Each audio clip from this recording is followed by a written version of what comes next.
Welcome to the Mental Breakdown. I'm Dr. Berney Wilkinson. Today's podcast is about digging up the past. Before we get to that, just a few announcements. As always, I'd like to remind you that the Handbook for Raising an Emotionally Healthy Child, Part 1, Behavior Management, is available on Amazon Kindle for immediate download. It's a nice text that we wrote for parents of children from birth through adolescence to help you better understand normal childhood behavior, but also to appreciate more challenging childhood behavior that you can hopefully use some strategies to manage and to prevent from becoming ongoing problems and to prevent them from becoming even worse issues as the child develops. The Elimination Diet Manual is also available on Amazon Kindle, another great book that we wrote for helping people identify things that you may be eating, things you're consuming on a regular basis that could be contributing to mental, emotional, even physical health issues. 38 days is really all it takes that you can to eliminate some of these things from your diet and see what could be affecting some of those aspects of your life. Finally, the Parenting Your ADHD Child course is up and running on paydiallc.com. Click on the show notes and you can find the link takes you right to the page where you can read the outline and see all about the course.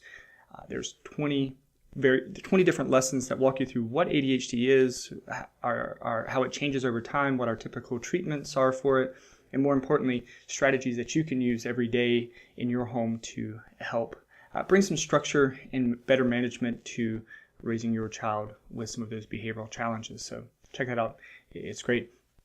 And for the next week or so, depending on when you're listening to this podcast, up until the end of August, we are running a special where you get 50% off. Again, the information about that will be in the show notes, so check that out, and hopefully you'll be able to benefit from that and enjoy what you'll get from that course, because it's not just good for ADHD, it's good for any childhood issues, regular childhoods, typical children, just about anything you can think of. The strategies that we teach in that class are basic strategies that every parent could use, but they're especially important for parents of children with ADHD. So I hope you benefit from that. So, all right, that's all the announcements. Again, this podcast is about digging up the past. I hope you enjoy this, and I hope that it helps with some of your relationships. So enjoy.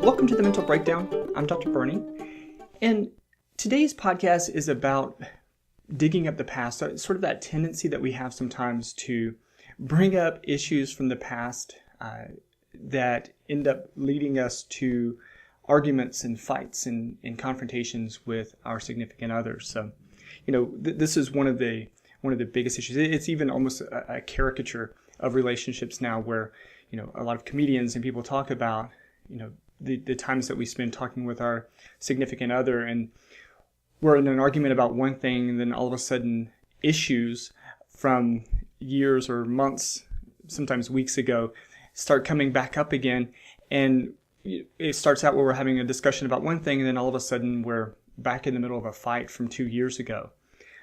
Sometimes, though, we bring those things up from the past, not necessarily when we're arguing or in a confrontation like that, but sometimes we bring them up when we're feeling good, when our relationship is really strong, and we think, this is a time, because we're doing so well right now, this is a time where we can talk about some of those past experiences that have really troubled me.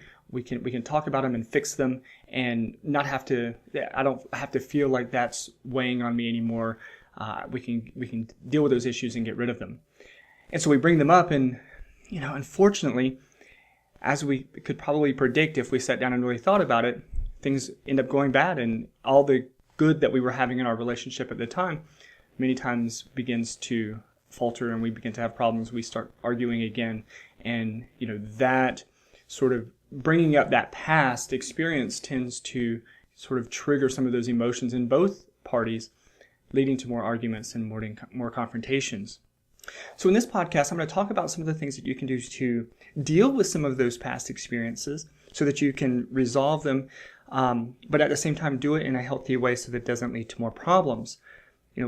We can't, oftentimes, and especially depending on what those past experiences are, we certainly don't want to leave them unresolved, because as the examples that I used a moment ago, we tend to hold on to some of that, and it lies deep inside, and every once in a while those thoughts come back up, and we begin to think about those things again, and we begin to return to those feelings, because when they're not resolved, those feelings are left relatively raw and sort of like an exposed nerve that just sits there, and whenever it's triggered just a little bit, it really sets off a cascade of problems and feelings and emotions and frustrations. So we need to deal with those things, but we need to do so in a healthy way. So some things that we can do to hopefully help with that and find a resolution for those things without creating more problems. Step one is, before you start, you need to lay down ground rules. Now, what I mean by ground rules is that you need to agree that you're going to be talking about this situation in the past. You're going to be talking about this issue that certainly frustrated you and probably frustrated your partner. And so you've got to agree that while you're going to be talking about that during this discussion, this time frame that you're going to talk about it, that we're going to do our best not to allow those past events to affect our present condition. It's maybe very obvious to think that, but it's also very easy to say that, despite the fact that it's a challenging thing to do. But if you go into it having that discussion, if you go into it saying, all right, we're going to talk about this, I want to talk about this situation from a couple of years ago, because it still eats at me a little bit, but I want us to be able to talk about it without getting into an argument that's going to ruin our plans to go out for dinner tonight. So we want to start out with that impression. So we want to have that rule, we want to have that expectation and that plan going into it. Other rules that you want to think about are things like, we're not going to raise our voice, we're not going to get emotional about it, we're not going to work to make excuses, we're not going to call each other names, we're not going to do the things that we know that we tend to do sometimes in these situations. We're going to agree not to do that, so that we are sure to avoid those kinds of pitfalls that really just spiral things downward into an argument or into some type of battle. Without these kinds of rules, things turn into basically fair game.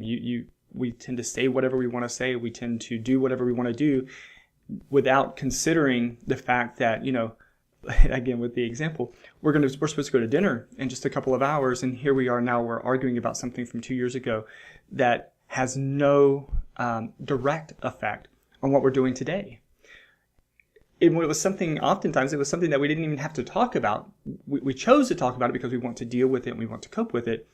But we're choosing to talk about it because of the time frame because of the sort of the emotional state that we're in right now, and it's going to lead to problems. So setting these initial ground rules is going to be really important to make sure that both of you are playing by the same rules, that you're both going into it with the same impression, the same ideas, and that you're both going to work your best to make sure that things don't go sour. Now, the second thing is that you want to identify a specific time that you're going to have this discussion. Now, what this means is not just a specific start time, like say 3 o'clock. Okay, at 3 o'clock this afternoon, we're going to have this discussion. But you also want to set a very specific end time. What happens is that we do very well at saying, okay, hey, after work tonight, and after dinner, I want us to talk about this. But what we don't do, or the issue, I guess, with not setting an end time, is that those discussions tend to go and go and go and go. And the longer these discussions go, the more likely we are to break the rules that we've already set, but also to get more emotional, because as we get tired, having a discussion about anything for more than 30 or 45 minutes leads to some fatigue. And as we get fatigued, we get more irritable. And as we get more irritable, we're more likely to, again, break those rules that we did in step one, but we're also more likely to resort to statements and things that are just going to be problematic. So we want to make sure that we set a very specific start time, but also identify a very specific end time. And agree, and again, maybe this would be in the part 1 rules, agree that we end at the end time. And if things are still unresolved, then we're going to schedule another time. Not immediately after. We're not going to start at 3, we're going to end at 3:30. And then if at 3:30 we're not resolved, we're not going to say, okay, now we're going to go ahead and start another one now and end at 4 o'clock. We're not going to do it that way. We're going to say, okay, we start at 3, end at 3:30.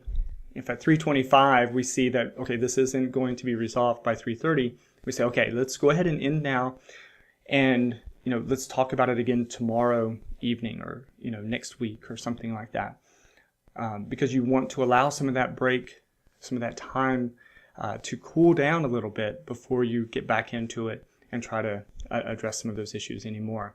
Again, if you have a conflict or some kind of issue and you're not resolving it in 30 minutes, it's a pretty complex problem for some reason, and it's going to take a little bit more time. So you want to have that time in between to reset yourself and to make sure that you're in the right mindset for having the discussion. The third thing is that, and again, this isn't an easy thing to do, but you want to work very hard at making sure that you don't allow your emotions to take over.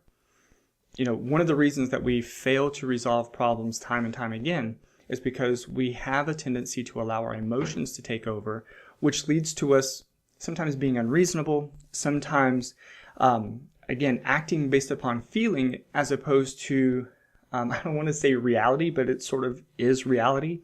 Sometimes we feel something so strongly that despite the fact that everything else contradicts it, we still believe it because our emotions are telling us that that's what it is.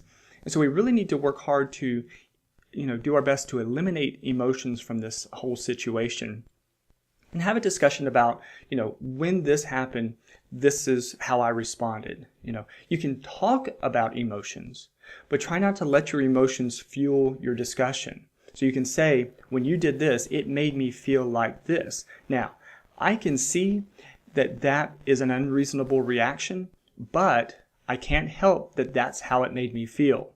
And so I can work on this so that I don't continue to feel that way. But if you just adjusted the way that you said it just a little bit, I may be able to, it may help me not respond in such an emotional way. Now, that kind of discussion said in a very pragmatic, very matter-of-fact, very, emotionless type of way is really going to help you get to a resolution than if, more so than if you said it very angrily. So why do you keep doing these things to make me so angry? And you're really just, fueling the discussion with emotion. That just doesn't lead to good resolution. Because as soon as one person starts to show emotion, the other person is going to start showing emotion. Then everybody's getting defensive. And once we get defensive, well, there's not going to be very many resolutions from there. So part 3 is to really work hard to make sure that you do this conversation or have this discussion with as few immediate emotions as possible. You want to just have the discussion, again, very matter-of-factly, and talk about what happened and why it happened and how we're going to fix it. All right, so step 4 is really we start getting into, okay, so now what if? If you have these discussions and it does go bad, something happens, either one of you get emotional or one of you start getting frustrated or upset, or some of those negative emotions from the past start coming back again. One of the things that is really, really critical is that you need to, again, end the conversation there. Say, okay, obviously, this is a very challenging thing for us to talk about. So let's go ahead and stop here. Now let's go do something. We need to do something with just the two of you. It can be anything. It can be something intimate. It could be something just the two of you enjoy doing. But what you need to do in that time is we need to balance those negative emotions with something positive that you maybe would have been doing anyways. Remember that prior to you having this discussion, things were going relatively well in your relationship. So you don't want to allow this attempt to resolve an underlying problem. You don't want to take the risk or allow that to poison where your relationship is now. So as soon as it looks like it's going bad, one of you or both of you need to recognize that, go ahead and stop the discussion, and then proceed to do something together that's going to pull you back together. Do something, either go for a walk or just spend some time together, doing whatever, just to spend some time together to strengthen that bond and that connection again. That connection that was probably just a little bit cracked from that discussion. You want to, as quickly as you can, heal that and put that back together. Again, you can come back later and try to talk about that issue again another time. But for right now, let's fix what's going on. Let's fix where we are right now, because I don't care how bad that situation was from the past. It's not worth ruining the good that we're having right now. So let's fix what's going on now, and then we'll address that again later. Now, the last thing, number 5, is if you've tried this multiple times and it keeps leading to arguments, or keeps leading to problems, or it keeps escalating to the point of new arguments and new confrontations, that's going to be a time where you're going to need help. You're going to need some type of mitigator or some type of therapist or counselor or something, someone to work with you who's going to try to help both of you find the resolution that you need. Most of the time when we are having difficulties like this, it's because each of you feel as though you're not being heard, or that the point that you're trying to make, or whatever the information is that you're trying to share, isn't being received by the other person adequately or in the way that you want them to receive it. Sometimes it means that you feel like you're just being completely dismissed, that the person isn't interested or doesn't care. Well, you need another person, a third person that is sort of removed from the situation, to be able to listen and to be able to help you find some of that common ground, because that third person may be able to say the same thing that you're saying in a slightly different way so that your partner understands it better. I find that many times when I'm working with couples, that's exactly what is needed. I can listen and I can hear the two going back and forth with an argument or an issue, and many times I can say exactly what the wife said, but I say it slightly with different words or in a slightly different tone even. Sometimes really that's all that it is. It's because I'm not emotionally invested in the argument. I can say it in a different way, and then he understands. Oh, well, that's what you mean. Okay, well, that's not what I was trying to convey, or that's not. I'm sorry that you understood it that way, but let me fix it, and so now we can get to a resolution. Oftentimes, that's really all that's needed. It's just that other person to provide that sort of balance between the two of you. And sometimes, I have to serve as that person to say, no, you know what, you're really being unreasonable. To expect her to do that, or to expect him to be that way, it's just not reasonable. That's not who he is, or that's not what she can do. So we need to, reorient your expectations if you want this to work out. So again, many times a therapist or a third party of some sort can serve that purpose and work as a mediator between the two of you, so that you can find a resolution in an amenable way. So if it's not working out, if you've tried it multiple times and it just keeps going sour, get help. Sometimes it's just 1 or 2 sessions.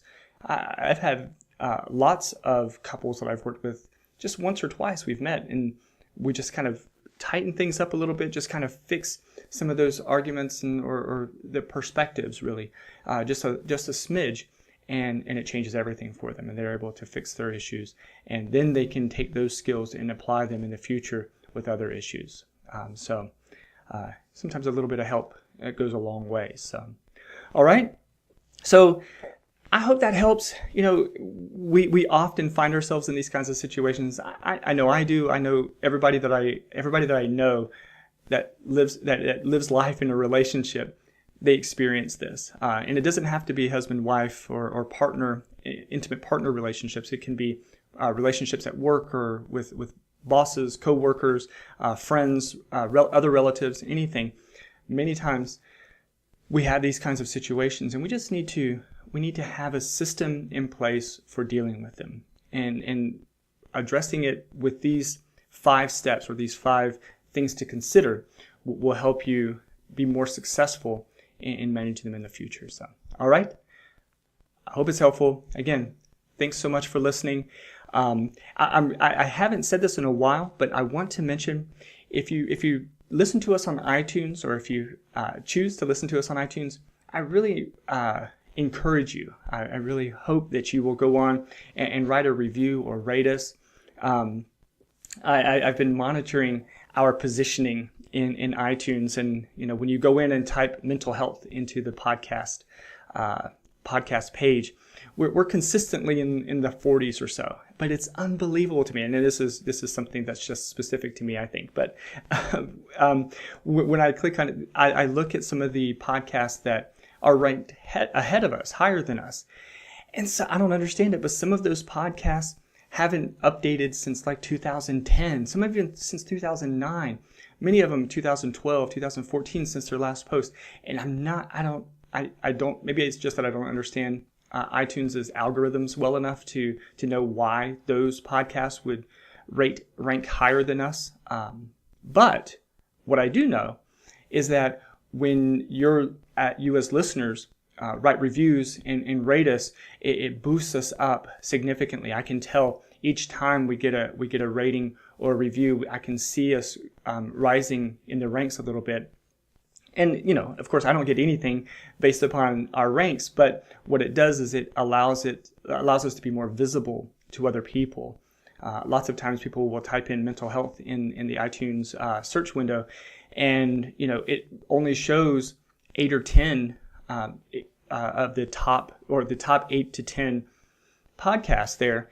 And, if you're not in that top 8 to 10, a lot of people aren't able to find you because, they'd have to click on show more and then scroll down to find us. So if you have the chance, have the opportunity, click on iTunes, do a rating, do a review, so other people know that we're here. Other people know that this is an available podcast, so that they can join in on the conversation. They can write to us, and we can talk about more things that are helpful to you and to all of us in our lives. The same thing goes for YouTube.